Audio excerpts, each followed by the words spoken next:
La période napoléonienne mystérieuse représente l'empereur comme un surdoué, rationaliste, précis, secret, dur, alors qu'une légende paradoxale explique qu'il aurait consulté des voyantes.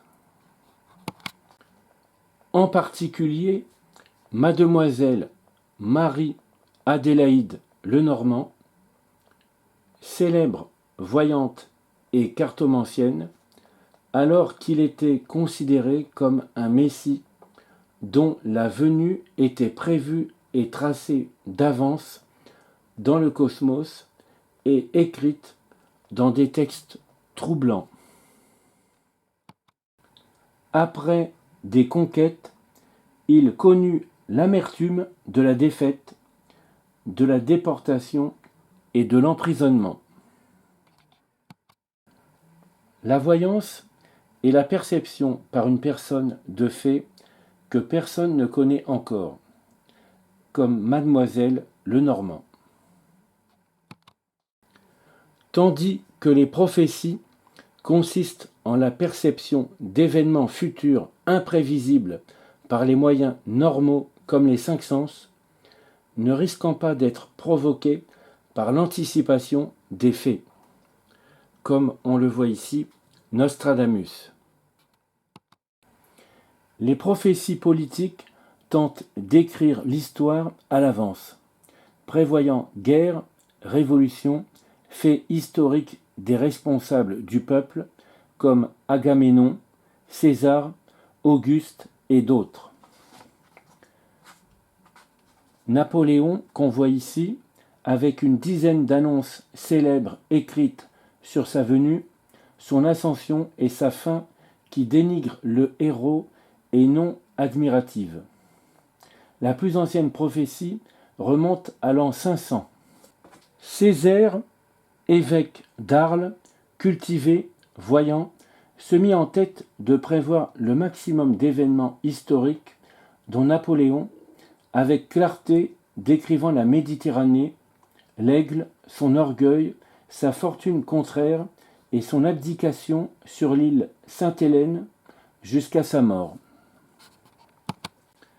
La prophétie d'Orval, découverte en 1793 dans le couvent d'Orval du Grand-Duché du Luxembourg par un ancien religieux de ce monastère, est confiée à des Français immigrés au contenu hermétique d'après Daniel Lévy qui annonce la Révolution française et la prochaine arrivée d'un jeune homme venu d'outre-mer qui se ferait sacré empereur et dont le règne finirait tragiquement, puis 3 autres souverains réinvestiraient le trône de France.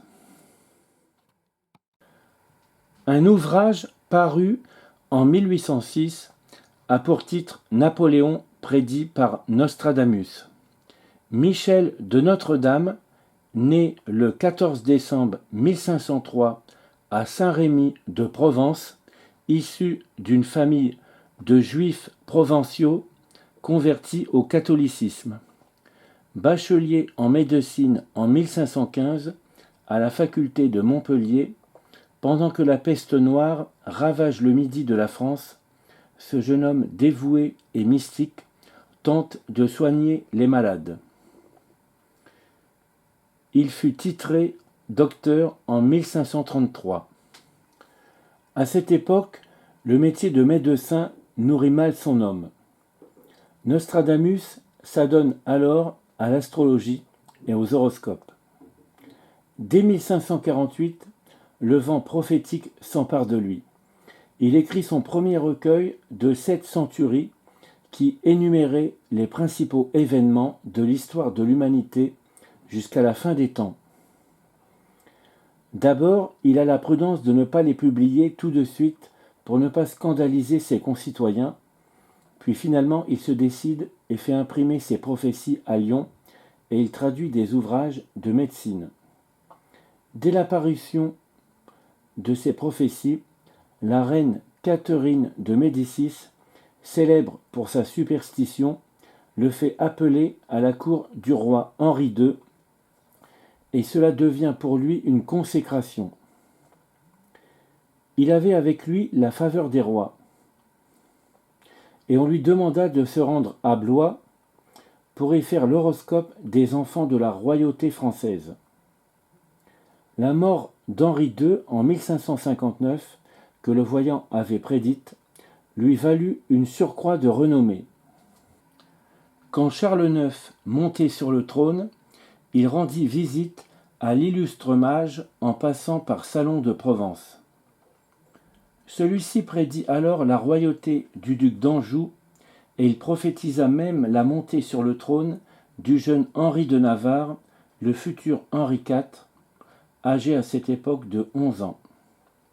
En récompense de son savoir, Nostradamus reçut 300 écus d'or et le titre enviable de médecin astrologue et conseiller ordinaire du roi.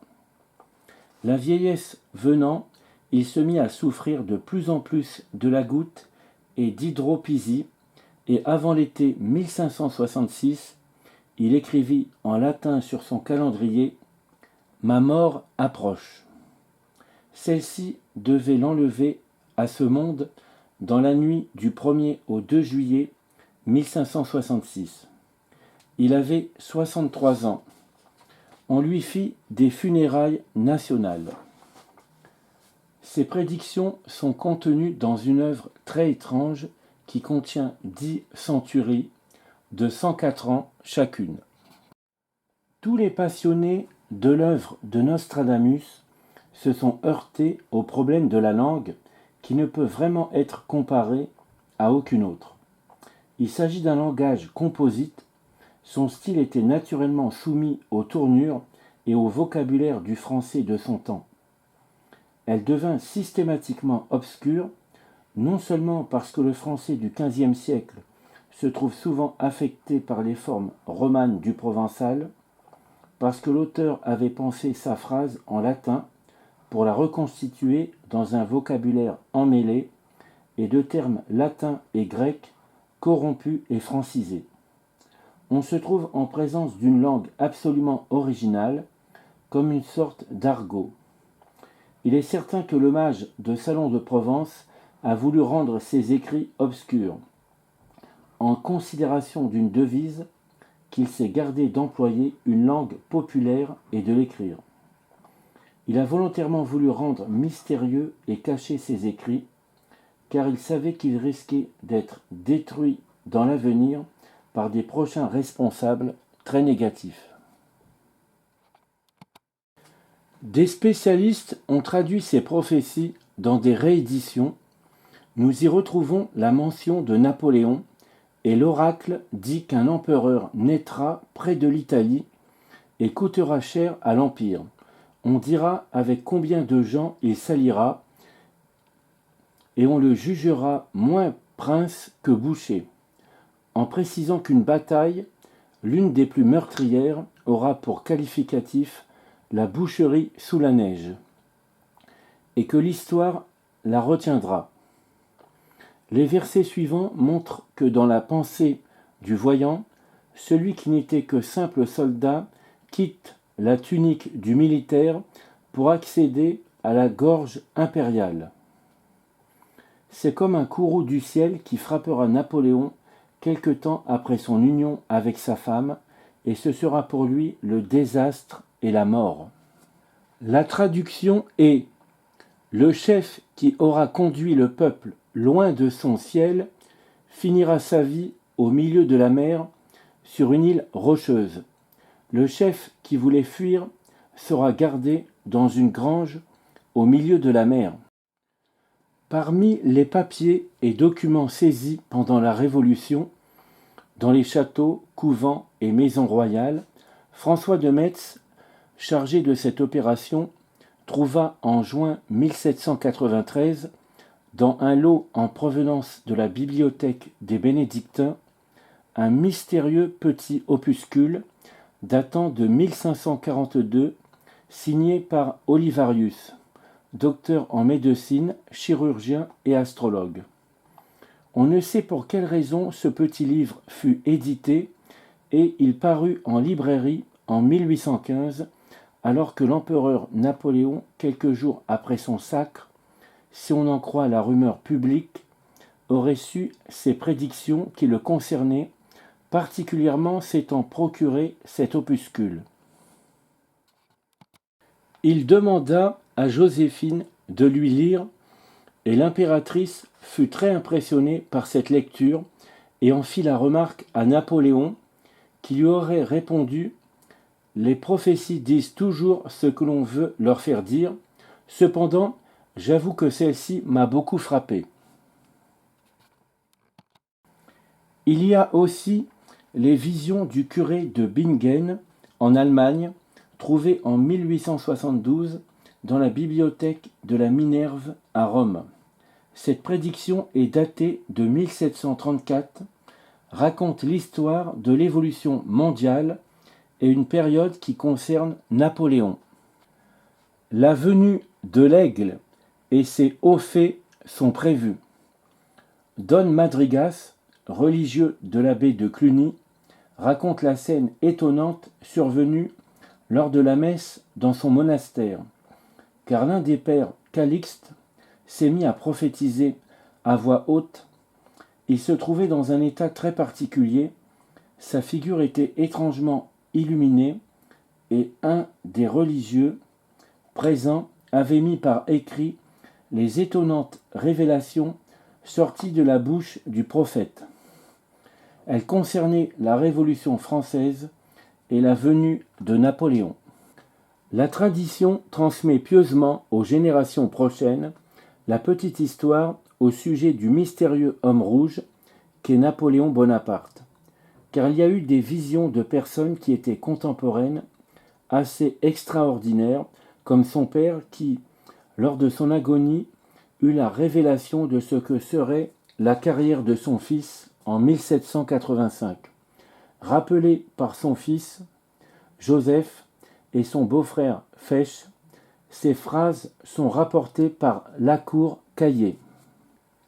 Une autre histoire troublante comme le rêve prophétique de Frédéric II de Prusse, car d'après ses contemporains, il aurait eu une vision lui annonçant la naissance de Napoléon le 15 août 1769.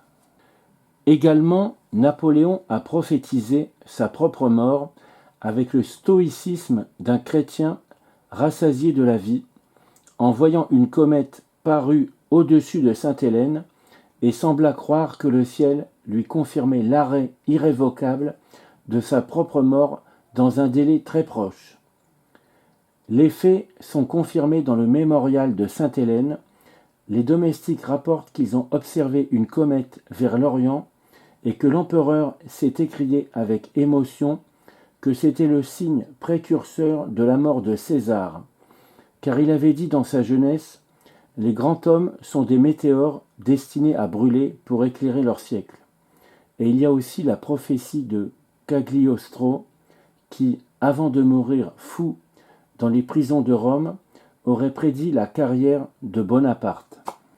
Il y a des phénomènes étranges comme les apparitions et les spectres, souvent porteurs de messages lourds de préconisation, comme un mythe ou une légende d'un fantôme diversement interprété. L'apparition de ce revenant coloré, habitué des Tuileries, se serait manifestée périodiquement pendant l'époque du roi Louis XV et du roi Louis XVI pour annoncer leur mort prochaine. Comme le 15 août 1795, il se serait montré à Bonaparte en lui prédisant une réussite éclatante avant de lui annoncer l'issue désastreuse de la campagne de Russie et son exil à Sainte-Hélène. Son existence correspondrait au rythme du cosmos en correspondance avec 4 dates de grande signification symbolique correspondant aux saisons qui coïncident avec la naissance, la prise de pouvoir, l'exil et la mort par rapport au zodiaque. Mademoiselle Marie-Adélaïde Lenormand, créatrice du jeu de cartes de divination Lenormand. Après avoir passé son adolescence dans plusieurs bâtiments religieux, car mal vue à cause de ses dons, elle travailla comme lectrice et secrétaire particulière pendant la Révolution. Malheureusement, le contrat qu'elle avait passé avec son patron aristocrate et royaliste fut rompu à cause de son arrestation par un gendarme et elle fut incarcérée pendant 1 an. Incident banal à cette époque qui allait déterminer le véritable avenir de mademoiselle Lenormand en lui donnant les moyens de devenir voyante. Elle prend la fuite et se cache dans un hôtel de Paris où elle se lie d'amitié avec une tireuse de cartes pour compléter sa culture occulte qui se transforme en une solide amitié et une lucrative association. Joséphine de Beauharnais a fait sa notoriété. Ses prédictions retentissantes, plus ou moins politiques, finirent par intriguer la police. Les agents étaient contraints de se déguiser en consultants pour l'épier, réglant des honoraires et augmentant le chiffre d'affaires de la voyante aux dépens des finances publiques. Elle fut arrêtée à son cabinet et interrogée avant d'être emprisonnée, car elle avait été mêlée plus ou moins à une conspiration pour répondre qu'elle l'avait prévue grâce à l'astrologie et que le soir où elle avait été accusée, elle raconta au préfet qu'elle avait été mandée ce soir-là à l'hôtel de la reine Hortense, où l'impératrice lui révéla l'annonce du divorce de l'empereur, et qu'elle s'en était référée au précédent horoscope qu'elle avait dressé de Napoléon. Sa vie semblait bien réellement avoir été prédite d'avance, et le divorce y était relaté. C'est surtout la cartomancie qui fit sa réputation. D'abord initiée par Dame Gilbert aux subtiles interprétations du tarot de Marseille. Avant de pratiquer la divination, la Sibylle posait 8 questions à ses consultants. Le mois et le quantième de votre naissance, votre âge, les premières lettres de votre prénom et du lieu de votre naissance, l'animal que vous aimez le mieux et celui pour lequel vous éprouviez le plus d'antipathie, et la fleur de votre choix. Elle battait ensuite elle-même les cartes, puis faisait couper. Elle distribuait le jeu en 4 paquets identiques et prélevait les cartes supérieures de chaque tas jusqu'à obtenir 12 cartes que l'on étalait sur la table. Elle retournait les lames et cherchait aussitôt celle qui représentait le consultant. En cas d'échec, il fallait recommencer cette procédure. En principe, une telle divination ne devait avoir lieu que pendant la première nuit de pleine lune en mars, mai, septembre, et jamais en lune descendante, ni un vendredi 13 ou 17. En fait, les exceptions étaient la règle. C'est avec ce jeu de cartes que je possède que mademoiselle Lenormand prédisait l'avenir à Joséphine de Beauharnais, la première femme de Napoléon Bonaparte. Très beau jeu de cartes, une très belle carte.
Napoléon, qui n'était que simple officier de l'école militaire et qui n'avait pour tout faste que sa gloire naissante, se trouvait dans un salon et, en verve, il prit le ton et les manières d'un diseur de bonne aventure, s'empara de la main de madame Tallien et fit mine de lui prédire l'avenir.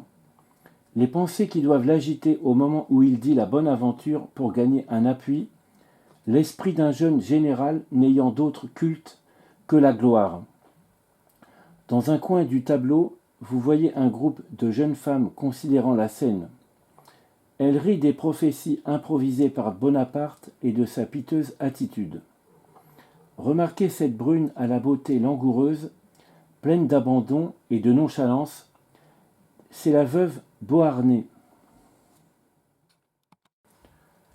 À la fin de sa vie, elle ne s'en privait pas. Elle était superstitieuse et vivait dans la terreur d'un divorce possible. Et consultait la tireuse de cartes à la mode.